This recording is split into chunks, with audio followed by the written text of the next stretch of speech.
Tell me you didn't get in a fight with this boy from the royal family. Well, kind of. I mean, he attacked me with this scary knife, so...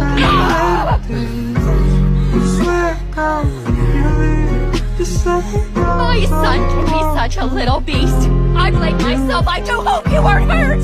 It's terrible, I know. Please forgive us. I assure you he will be punished severely for this. I'll do anything I can to make things right. Shall we go to the doctor to make sure your son isn't injured?